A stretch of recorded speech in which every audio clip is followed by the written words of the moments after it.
Hi everyone, कैसे हैं आप लोग। So welcome back to my YouTube channel. तो पार्ट नंबर 6 आपके सामने यहाँ पर है। एमसीक्यू सीरीज चल रही है, basic MCQ series public administration के ऊपर। तो इससे पहले कि शुरू करेंगे तो आप टेलीग्राम चैनल जरूर ज्वाइन कर लीजिएगा अगर आपको चाहिए पीडीएफ्स इन लेक्चर्स की।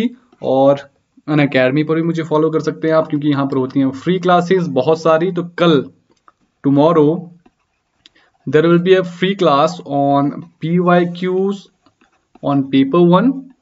कौन से वाले? 2020 वाले 2020 का जो एग्जाम हुआ था उसके शिफ्ट्स हम यहाँ पर एनालाइज कर रहे हैं। तो फ्री में आप क्लास जो है ज्वाइन यहाँ पर कर सकते हैं अनअकैडमी ऐप डाउनलोड करके। और कंप्लीट कोर्स चल रहा है पब्लिक एडमिनिस्ट्रेशन के ऊपर, और कोर्स यहाँ पर आने वाला है एक पब्लिक एडमिनिस्ट्रेशन के ऊपर जो एमसीक्यूज के थ्रू यहाँ पर रहेगा। तो 6:30 बजे इसकी क्लास रहेगी और एक प्लस कोर्स रहेगा। तो अगर आप इसको अवेल करना चाहते हैं, देयर विल बी 24 लेसन्स। तो अगर आप अवेल करना चाहते हैं तो कर सकते हैं। तो 15 जुलाई के बाद बिल्कुल प्राइस हाइक हो जाएगा अनअकैडमी पर। और अगर आप लेना चाहते हैं सब्सक्रिप्शन तो 6 महीने या 12 महीने का यहाँ पर लेते हैं तो 2 महीने का आपको एक्स्ट्रा यहाँ पर सब्सक्रिप्शन मिल जाता है। तो 31 जुलाई तक ये ऑफर अवेलेबल रहेगा। तो प्रेजेंटली अगर आप बेगी 10 यहाँ पर यूज करेंगे तो आपको 10% ऑफ भी मिल जाएगा आपके सब्सक्रिप्शन पर। चलिए शुरू करते हैं।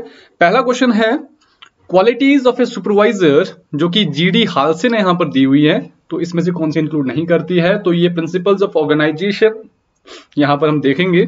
तो सुपरविजन की यहाँ पर बात कर रहे हैं। तो बताइए जरा, टैक्ट है, इमोशनल फ्रीडम है, एंथुजियाज्म और फेयरनेस। तो जीडी हालसे ने कुछ क्वालिटीज यहां पर सुपरवाइजर की दी हुई हैं। तो कौन सी इसमें से नहीं है? तो इमोशनल फ्रीडम यहां पर नहीं दी है, इमोशनल कंट्रोल की उन्होंने बात करी है। ठीक है, तो सुपरवाइजर की जो क्वालिटीज है उसमें टैक्ट है, एंथुजियाज्म है, फेयरनेस यहां पर है, and many more things were there. तो आप इनको बिल्कुल देख सकते हैं। तो जीडी हालसे ने यहां पर ये चीजें दी हुई हैं। नेक्स्ट क्वेश्चन है, एलडी व्हाइट ने कुछ फंक्शंस दिए हुए हैं लाइन एजेंसीज के यहाँ पर। तो विच of the following is not a function given by him. तो मतलब 3 यहाँ पर फंक्शन दिए हैं लाइन एजेंसीज के एलडी व्हाइट ने, बाकी एक नहीं है। तो कौन सा नहीं है? डिसीजन यहाँ पर लेना, रिस्पॉन्सिबिलिटीज लेना, इंटरप्ट करना पॉलिसी एंड ऑपरेशंस को, प्लान यहाँ पर करना। तो देखो भाई सिंपल सा यहाँ पर ऑप्शन है to interrupt policy and operations. This is not basically the function of line agencies. वो पॉलिसी ऑपरेशंस को इंटरप्ट नहीं करते हैं, इंप्लीमेंट करते हैं। तो आपको ये चीज पता होनी चाहिए। डिसीजन लेना, रिस्पॉन्सिबिलिटीज लेना, प्लान करना, ये लाइन एजेंसीज के फंक्शंस रहते हैं। अब यहाँ पर प्रिफनर एंड प्रिस्थस आते हैं। इन दोनों ने फंक्शंस दिए स्टाफ एजेंसीज के। तो याद रखना, लाइन एजेंसी के फंक्शन दिए हैं एलडी व्हाइट ने और स्टाफ एजेंसीज के दिए हैं पिफनर एंड प्रिस्थस ने। Which of the following is not a function? Fact finding and research, planning, assisting private organisations, contact with other organisation. तो ये आपने बताना है कौन सा फंक्शन नहीं है स्टाफ एजेंसीज का जो कि पिफनर एंड प्रिस्थस ने प्रिस्क्राइब करा हुआ है। तो प्राइवेट ऑर्गेनाइजेशन को तो नहीं करेंगे असिस्ट यहाँ पर। बाकी फैक्ट फाइंडिंग, रिसर्च रहेगी, प्लानिंग यहाँ पर भी रहेगी, स्टाफ एजेंसीज में भी, लाइन एजेंसीज में भी, और contact with other organisation coordination के लिए बिल्कुल स्टाफ एजेंसी का यहाँ पर फंक्शन रहेगा। नेक्स्ट क्वेश्चन है, who made the distinction between staff and auxiliary agencies. तो स्टाफ एजेंसी, ऑक्सिलरी एजेंसीज दोनों को अलग अलग बताया जी। किसने बताया है?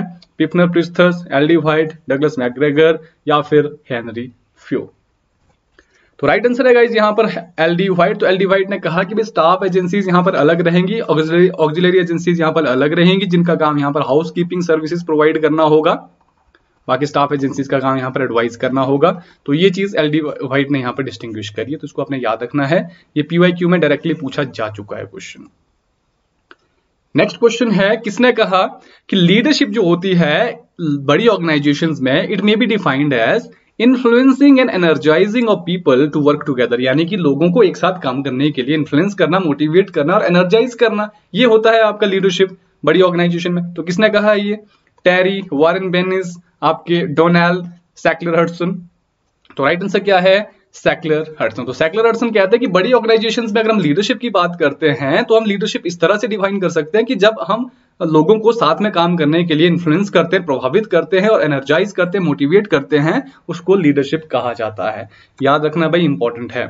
नेक्स्ट क्वेश्चन है, बर्नार्ड के अकॉर्डिंग जो लीडरशिप होती है वो डिपेंड करती है 3 चीजों के ऊपर। बिल्कुल। तो इनमें से कौन सी वो एक चीज नहीं है? तो 4 में से 3 चीजें ऐसी होंगी जो बर्नार्ड ने बताया कि भाई लीडरशिप उन चीजों के ऊपर डिपेंड करता है। इंडिविजुअल, रिसोर्सेज, फॉलोअर्स या फिर कंडीशंस। तो रिसोर्सेज के बारे में नहीं बताया है बर्नार्ड ने। बर्नार्ड कहते हैं कि there are basically 3 things on which the leadership depend. कौन सी? इंडिविजुअल होना चाहिए, फॉलोअर्स होने चाहिए और कुछ कंडीशंस होनी चाहिए या फिर ऐसी कुछ सर्कमस्टांसेस होने चाहिए। ठीक है, तो ये 3 चीजें इन्होंने बताई हैं। अगला क्वेश्चन है according to MP Follett which is not a function of leadership. Leadership का फंक्शन इनमें से कौन सा नहीं है? Coordination, cooperation, definition of purpose और एंटीसिपेशन। देखो भाई एमपी फॉलेट यानी कि पर्सन स्पेसिफिक पूछा गया आपसे, थिंकर स्पेसिफिक पूछा गया है कि इनके अकॉर्डिंग फंक्शन कौन सा नहीं है लीडरशिप का। तो आपका राइट आंसर क्या रहेगा? कोऑपरेशन। एमपी फॉलेट ने कोऑपरेशन के बारे में नहीं कहा। Coordination, definition of purpose, anticipation, ये 3 चीजें इन्होंने कही हैं जो कि लीडरशिप के फंक्शन में आती हैं।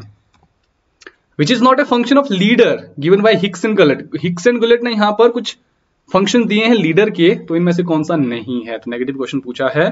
तो सप्लाई करना organizational objectives to the members, कि ऑब्जेक्टिव्स क्या है ऑर्गेनाइजेशन के, वो बताना मेंबर्स को। Arbitrating on disagreements of organizational members. तो यहाँ पर देखो भी ऑर्गेनाइजेशनल मेंबर के बीच में डिसएग्रीमेंट्स हो सकते हैं, तो उनको सही करना। सजेस्ट करना आइडिया सबॉर्डिनेट्स को, या फिर स्लो डाउन करना सबॉर्डिनेट को काम करने के लिए।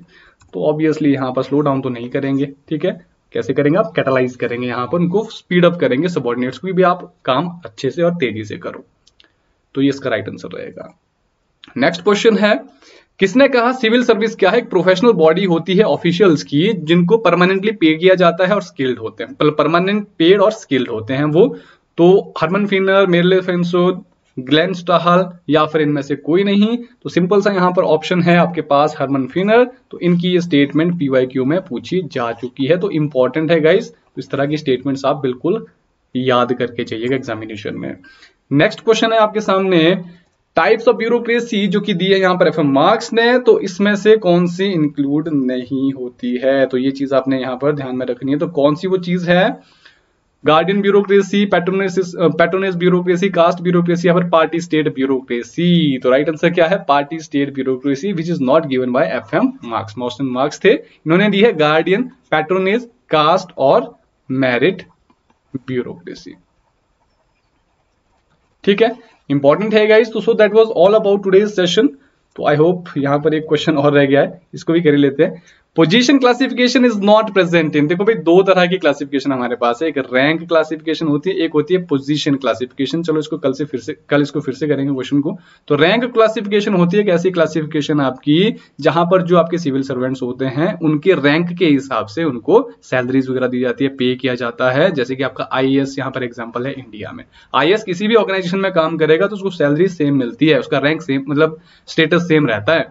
पोजीशन क्लासिफिकेशन होता है जहां पर आपकी ड्यूटीज, आपके फंक्शंस क्या हैं उसके हिसाब से आपको सैलरी मिलती है, ठीक है, फंक्शनल। तो यहां पर पोजीशन क्लासिफिकेशन आपकी यूके में नहीं है, यूके में है रैंक क्लासिफिकेशन। बाकी तीनों में पोजीशन क्लासिफिकेशन है, ठीक है। तो ये आपका सिविल सर्विसेज का एक टॉपिक है। तो इंडिया में भी आपका क्या है? रैंक क्लासिफिकेशन है। That was all about today's session guys. तो यहाँ पर आप टेलीग्राम चैनल जरूर ज्वाइन कर लीजिएगा, UGC नेट पब्लिक एडमिनिस्ट्रेशन। तो लिंक डिस्क्रिप्शन में दिया गया है, PDF आपको मिल जाएगी वहां पर इसकी। और आप अकेडमी पे भी फॉलो कर सकते हैं क्योंकि फ्री क्लास चल रही है आजकल, स्पेशल क्लासेस चल रही हैं।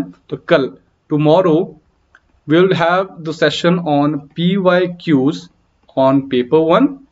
पेपर 1 के PYQs हम करेंगे जो 2020 में यहाँ पर आए थे। तो बहुत इंपॉर्टेंट सेशन रहेगा, 9:30 AM will be the time. Okay, तो आप बिल्कुल ज्वाइन कर सकते हैं, डिस्क्रिप्शन में लिंक दिया गया है प्रोफाइल का। बाकी course on public administration through MCQs आ रहा है 14 जुलाई से सुबह 6:30 बजे अलॉन्ग विद पेपर 1। तो बिल्कुल आप ज्वाइन कर सकते हैं। सो thank you very much for joining guys. तो 6 महीने 12 महीने का सब्सक्रिप्शन लेते हैं, 2 महीने का आपको एक्स्ट्रा यहाँ पर मिल रहा है। बाकी 15 जुलाई के बाद यहाँ पर प्राइस हाइक होने वाला है, डेफिनेटली आप देख सकते हैं। और बेगी 10 यूज कर सकते हैं कोड 10% ऑफ के लिए। So thank you very much for joining, see you in the next video, bye bye.